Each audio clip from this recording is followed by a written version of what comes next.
I've not long got done with Like a Dragon Gaiden, the man who erased his name, and I think for the remainder of the video I'm going to stick with Like a Dragon Gaiden, but I've not long got done and I want to throw my thoughts out there, and I'm very interested to hear your thoughts as well. The game code was provided by SEGA, but it does not influence my opinions whatsoever. These are my opinions and my opinions alone. So with that all being said, what is up guys, Jen here, hope you're all doing well. Welcome back to the channel.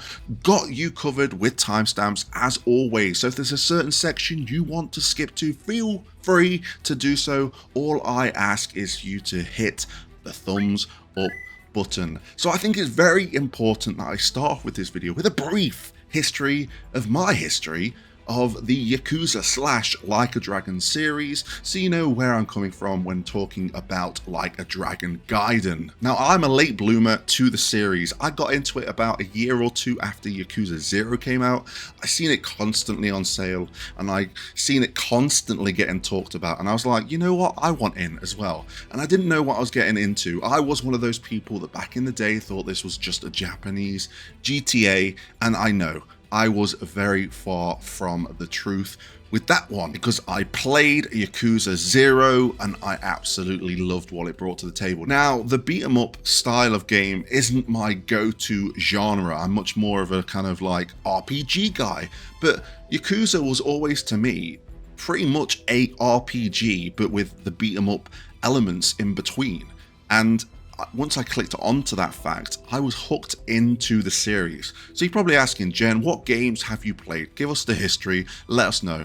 So I played Yakuza 0, I moved on to Kiwami, I went to play Kiwami 2, I only played half of Yakuza 3, I think it may have been the jump back in engine to Yakuza 3, so I skipped half of Yakuza 3, 4 and 5. I platinumed 6 because again that was using the same engine as Kiwami 2, so it was a much more easier transition, and I did watch through all of the cutscenes of the previous 3 games that I missed, so I knew where I was coming from in the story. And then of course I was one of those people that were very excited to see that Yakuza was going to be going turn-based, and I loved Like a Dragon Yakuza. Or should I say Yakuza Like a Dragon? It's so confusing because we're switching names and titles. So yes, I was a big fan of that, and I'm very excited for Like a Dragon Infinite Wealth. But I am a massive fan of Kiryu. I love that character, and I wanted to see what happened between 6 and Like a Dragon. So of course I was invested in this one with Like a Dragon Gaiden. So let's move on to the story of Like a Dragon Gaiden, and I'm not going to give any spoilers here. I want you to experience for yourself. I do feel like this is a game of the fans of the series that are fans of Kiryu and want to see what happened between the 2 games and what we can look forward to when it comes to Like a Dragon Infinite Wealth. And the story, again, it hits all the notes that it does with any kind of Yakuza game. It does fall flat at certain parts because I think there's a few things they needed to intertwine so it kind of made sense and they weren't retconning themselves.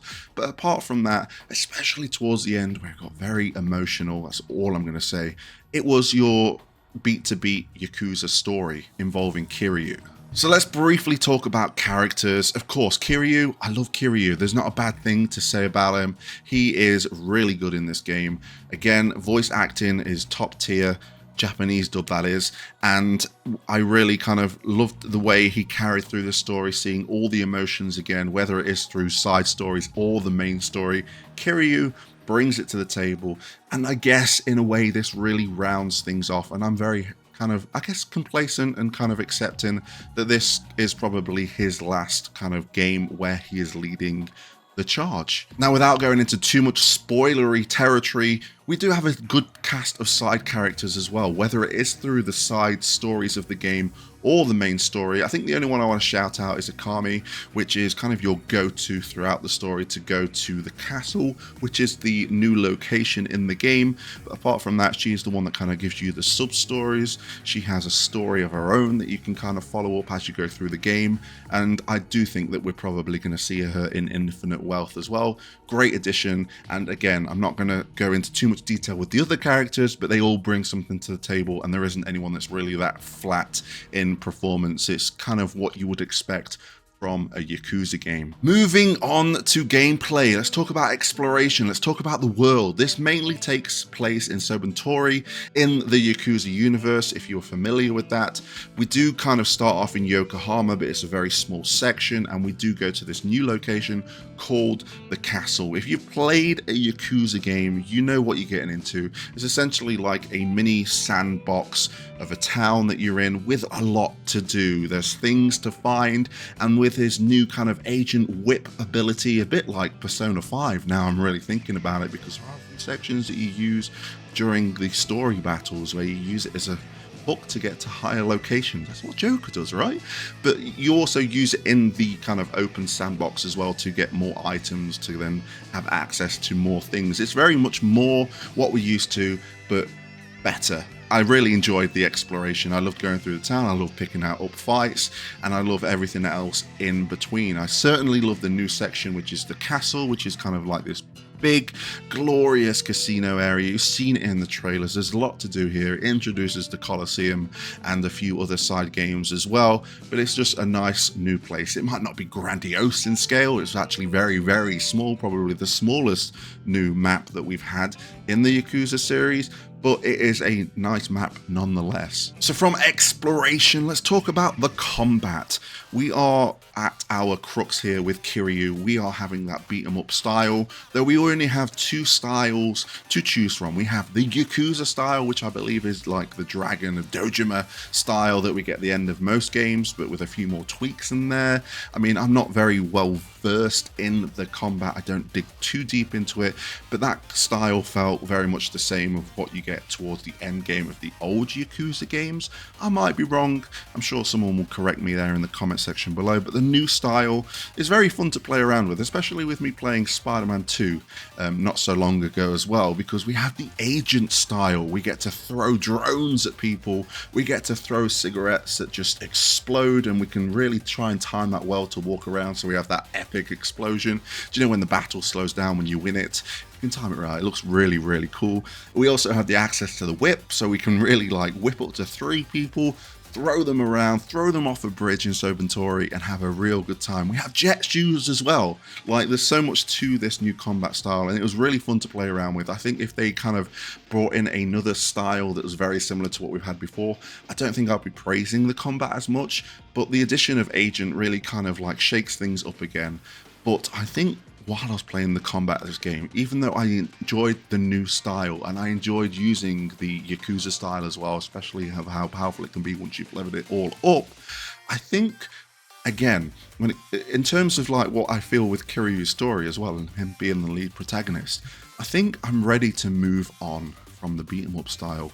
I got a good taste of it in Judgment and Lost Judgment. I really enjoyed it. It suited that game. And obviously my journey up to now was really, really nice of having that style. But I'm a turn-based, I'm an RPG guy at heart. I love that style. I love thinking and taking my time. And I think I'm ready to take that step with the series. I really enjoyed Yakuza Like a Dragon. I think I'm really going to enjoy it, and I'm very excited for Infinite Wealth. I haven't played the extended trial version yet, but I'm going to. It's there waiting for me. I'm getting this video out first, and I might have some thoughts on that as well. We'll see.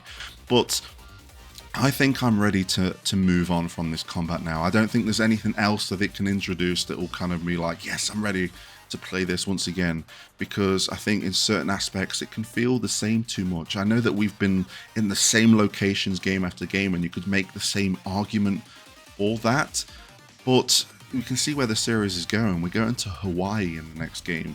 I know that we can return to the previous things, but there's just something that they do with the little changes that they make that interesting. Maybe I prefer the exploration more than the combat, but again, I think I'm ready to kind of be like, okay, I don't think I need any more of this combat. It's not bashing it, to say the least. That's a personal thing from me.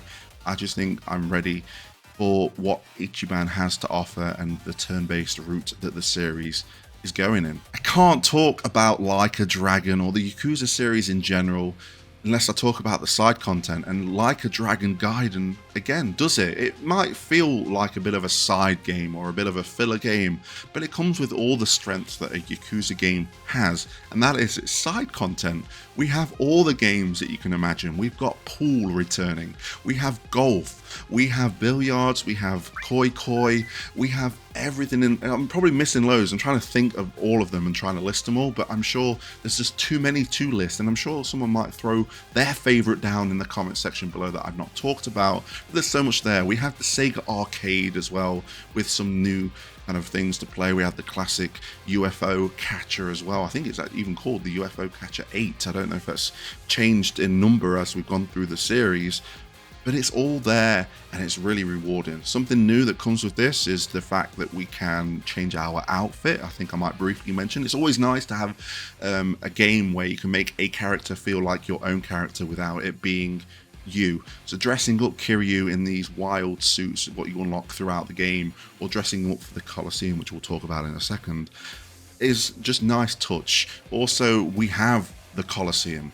the fighting here, and they're doing this a little bit different. You can have those one-on-one battles and those gauntlets, but you also have this team aspect where you can take up to 10 people, providing that the requirement is there for it, and have these epic battles. And they really increased kind of like the number of characters they had on the screen, and I didn't experience any slowdowns either with any of that.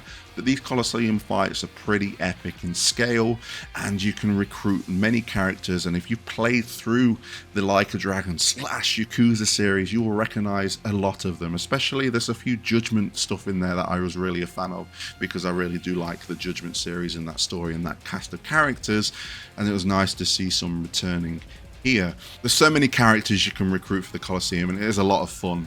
And I think this ties nicely, talking about the trophy. I'm playing on PlayStation 5. People that are fans of the channel know me that I do like trophy hunting here and there. And with the Yakuza series, again, I've only ever Platinum 6. I think 6 may have been the easiest out of the lot, to be fair.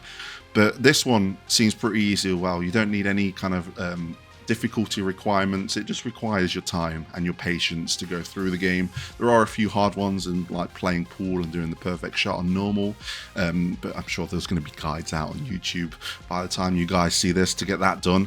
But there is a lot of fun to be had in this world, and you probably think, oh, this is a smaller game, but when it comes to its side content, you are getting what you kind of expect from a Like a Dragon / Yakuza game. I'd be remiss if I didn't talk about the music. I've always loved the music of Yakuza, whether it's a nice somber background track, a comedic track that may play during a sub-story, or even just an epic rock orchestral track to kind of set the tone for the battles that we're going into. It delivers here, and I've not got a bad thing to say about the music of Like a Dragon Gaiden. And that brings us to pretty much the end of the video. I wanted to keep it nice and brief and kind of consistent to kind of match what the game is. It's a nice small package, but with a lot in it. And again, I don't think I could suggest this for people that want to get into the series. I guess if you want to know the story or a little bit of Kiryu before you go into Infinite Wealth, if you're kind of coming from a turn-based RPG audience, then maybe, but I think this is really made for the people that want more Kiryu, and it delivered in that respect. So let me know your thoughts of Like a Dragon Gaiden in the comment section below. I thank you for watching. Please hit the thumbs up button if you liked what you've seen. Subscribe to the channel if you want to see more content, and hit that notification bell. And as always, get involved in that comment section below. Thank you for watching, and until next time, I'll catch you on the flip side.